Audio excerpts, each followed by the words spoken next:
Hey guys, Matt and Nikki. So a little old school action today on the dyno. So behind me there, 70 Chevelle, and got a cool little swap in this car. So let's take a look at this. Move my tripod out of the way, take a little better look at it. So yeah, 1970 Chevelle LSA swap. So LSA 4L60, or sorry, 4L80 trans. Obviously it's got some suspension work, brakes, kind of a pro touring style build. We did not do the build. The customer bought this car this way.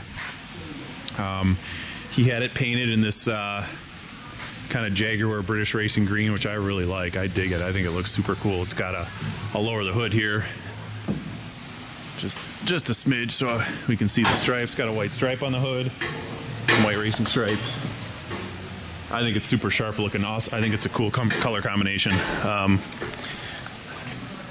Let me get the hood back open, sorry. All right. So obviously LSA.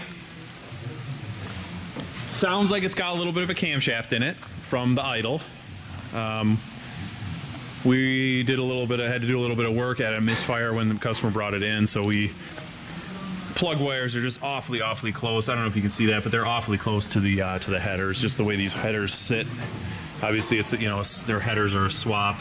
You can see how close they are. So we had a couple burnt plug wires. We just got that fixed up for the dyno. We're probably gonna have to do something further, either switch the headers out or a shorty plug with a different boot or something like that, because it's just the way it's set up now is not going to last. But for now we got it running all 8 cylinders.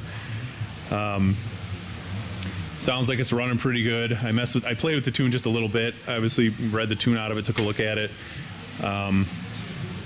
Couple things I needed to address on it so we can do some pulls on it. So I did that, got some stuff just kind of initially cleaned up on it, and we're gonna go from here. So I'm gonna probably do just some partial pulls, watch fuel trims, watch my, got my wideband screwed into it, see how close the mass airflow sensor is. The mass airflow curve looks a little bit wonky, but it's got some injector dynamics injectors in it, which is good. That's really good. It's nice to see at least somebody wanted to put some good injectors in it. That's always really key for tuning, is nice injectors with good data, like Injector Dynamics or Fuel Injector Clinic.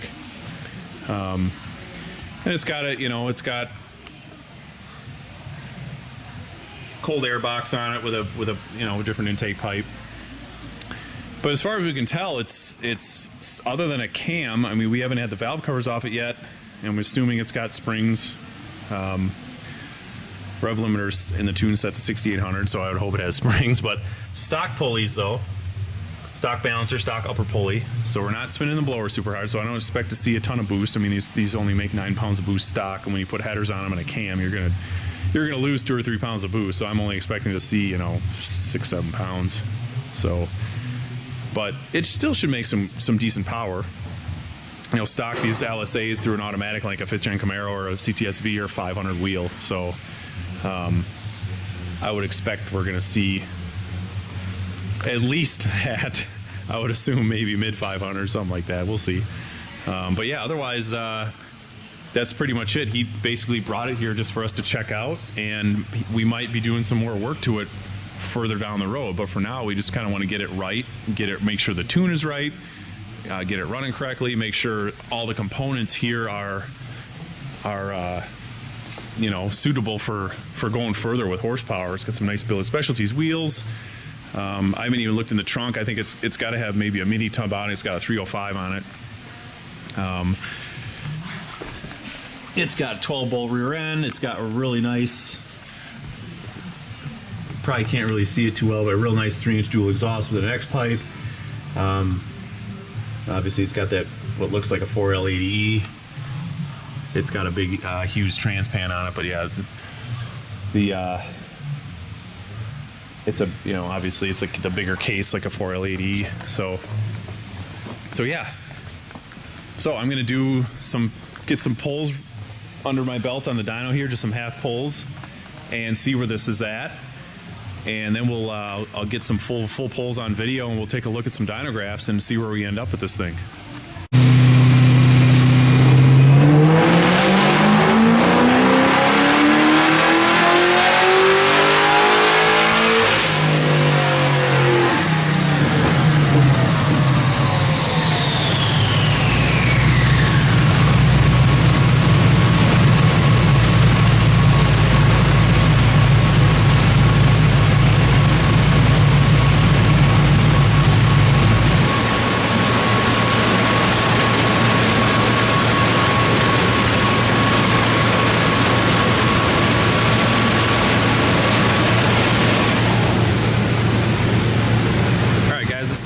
so far here in the Chevelle. So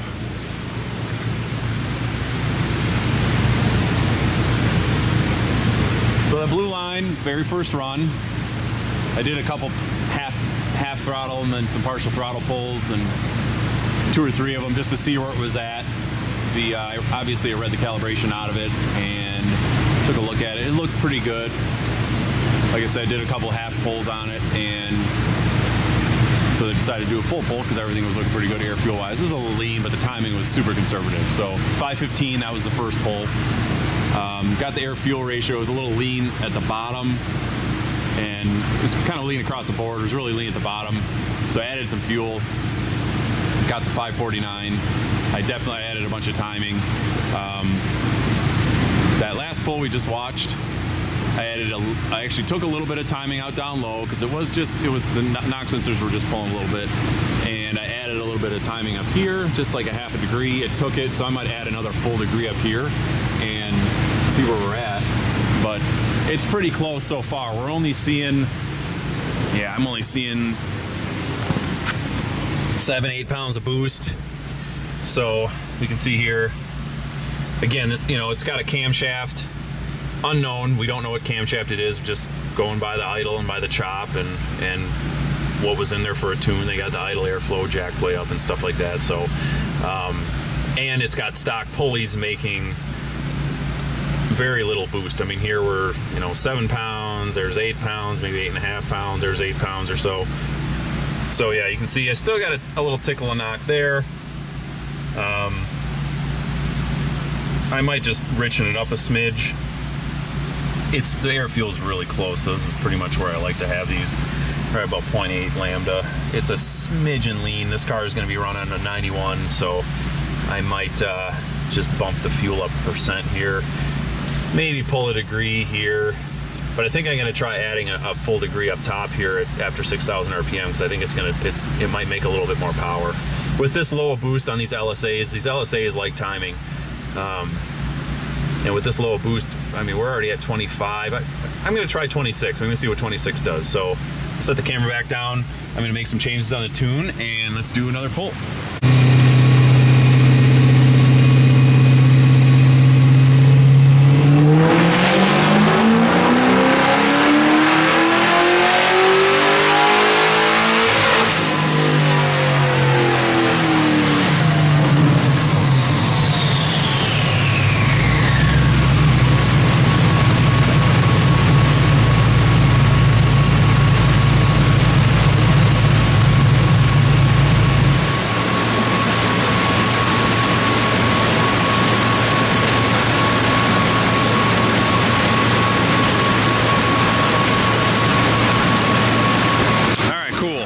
So let me hit these fans.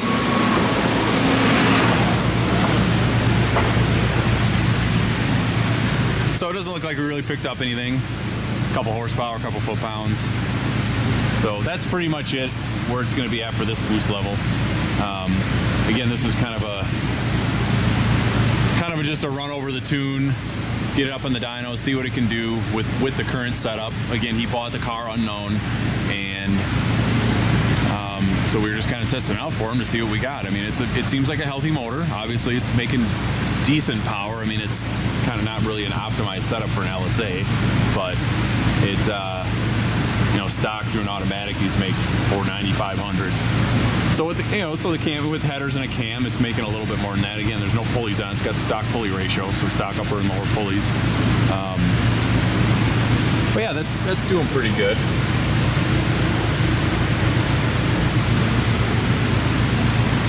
Obviously cleaned up the tune a little bit. So you can see I did add a smidge of timing up top. It started to pick up a little bit of knock, so obviously I'll probably just knock that back down. I added another percent of fuel. Now we're kind of creeping into the upper 0.7s, 0.8, so that's where I'm more happy with it. Just to keep it safe, again, 91 octane. And so for now, that's looking pretty good. We're going to discuss with the customer what he wants to do with this car. He's talking about doing some more work to it, maybe doing some head porting and some pulleys and stuff like that and taking it further. But we got to get in, we got to get into the trans, and something like this that's unknown, we can't just start throwing horsepower at it and expect it to live if we don't know what's in it. So I think it's got a 4L80E. I'm pretty sure that's what it is. Looks like it's me, which is a strong trans. But if it's a stock one, they're pretty robust. But something that we want to last, obviously, we probably have to have that built. If it's got a 60 in it, 4L60, even if that's built, I know the 60s can handle some decent power when they're built, but I'm way more comfortable with something like this, a car this heavy, where even if we did a 901 octane package with our heads cam, like our stage 2 cam and ported heads, fully the blower, ported inlet, we're still talking over 700 wheel, and I feel way more comfortable with a built 80 than a built 60. So we'll get to that later. For now, it's doing pretty good. I'm happy with where it's at right now. We can go cruise it around, have some fun, and discuss further what we're going to do with it. But it's a pretty cool car, and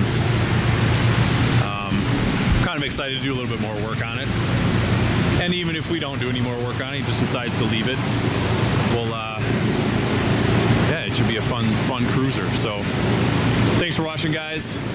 That'll wrap up this car for now. We'll see what it holds for the future for this one. So see you guys later.